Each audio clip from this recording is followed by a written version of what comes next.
सिर्फ रेगिस्तान और पहाड़ नहीं, बर्फीली वादियों के भी नज़ारे अब सऊदी अरब में। नमस्कार, स्वागत है आपका हमारे चैनल डेली सऊदी न्यूज में। खबर शुरू करने से पहले एक जरूरी सूचना आपको दे दें कि अगर आप सऊदी में फंस गए हैं, कफील आपको छोड़ नहीं रहा है, आप परेशान हैं, वापस अपने घर लौटना चाहते हैं, तो घबराए नहीं। स्क्रीन पर दिए गए नंबर पर कांटेक्ट करें।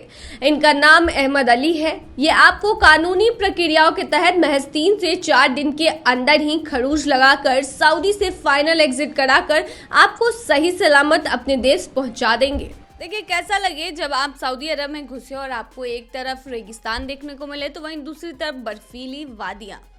अटपटा लगता है ना, लेकिन सऊदी में ऐसा बिल्कुल होने वाला है।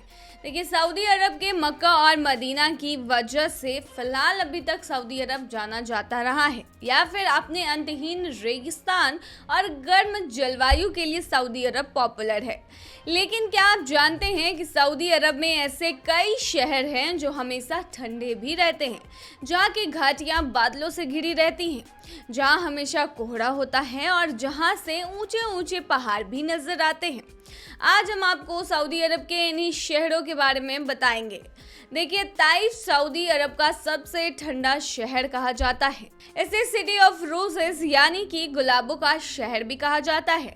ताइफ अपने इत्र के कारखानों के लिए भी बहुत मशहूर है। ताइफ में हर साल 300 मिलियन से ज्यादा गुलाब के फूल पैदा होते हैं और इन्हीं फूलों से गुलाब के सुगंधित तेल, गुलाब जल, इत्र और साबुन बनाया जाता है, जिसे आप ताइफ के सेंट्रल मार्केट में जाकर खरीद सकते हैं। इसके अलावा आप ताइफ में अल बहबा क्रिएटर, अल शिफा पर्वत और अल फैजिल गार्डन और शुभ्रा पैलेस घूम सकते हैं। देखिए, आबा दक्षिण पश्चिम में सऊदी अरब माउंट अल हिजाज के पश्चिमी किनारे पर पहाड़ियों से घिरा एक शहर है। आबा में दूर दूर तक बगीचे, खेत, घाटियां और झरने हैं।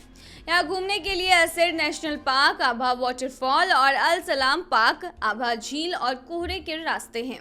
यहाँ मौसम ठंडा रहता है, इसीलिए ये जगह सैलानियों से भरी हुई रहती है। आभा में मिट्टी और पत्थर के बने घर आकर्षण का केंद्र होते हैं। आभा के बाहरी इलाके में अगर आप ड्राइव करेंगे तो आपको मिट्टी और पत्थर के घर दूर से ही नजर आ जाएंगे। आभा में ब्लैक माउंटेन भी है, जहाँ पर गर्मियों में असीर फेस्टिवल के दौरान पैराग्लाइडिंग करने का मौका मिलता है। अल नमास कोहरे के शहर के नाम से भी मशहूर है। यहाँ दूर दूर तक बादल, हरियाली और कोहरा नजर आता है, जहाँ पूरे साल मौसम ठंडा रहता है और हमेशा चारों तरफ कोहरा छाया रहता है। ये शहर प्राचीन अरब जनजातियों के लंबे इतिहास के लिए जाना जाता है।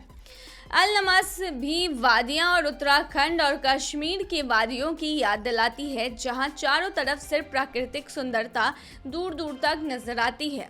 अल नमास में मशहूर 7 गुंबदों वाला महल भी मौजूद है। वही रिजाल अलमा के खड़ी पहाड़ियों के बीच में बसा हुआ है, जहां आपको टेढ़ी मेढ़ी सड़कें नजर आएंगी। ये शहर वहीं बसा है। देखिए, रिजाल अलमा अपनी वास्तुकला से दुनिया भर को हैरान कर रहा है। दरअसल ये शहर क्षेत्रीय व्यापार के केंद्र के रूप में डेवलप किया गया था। आज दुनिया भर से टूरिस्ट इस शहर के वास्तुकला को देखने के लिए आते हैं। रिजाल अलमा में अल जाबेर और अल हवद सबसे ऊंचा किला है, जिसका नाम इतिहास में दर्ज है। इस शहर की इमारतें ही यहाँ की खासियत है। तो ये थी तमाम जानकारी। बने रही ऐसी खबरों के लिए डेली सऊदी न्यूज पर।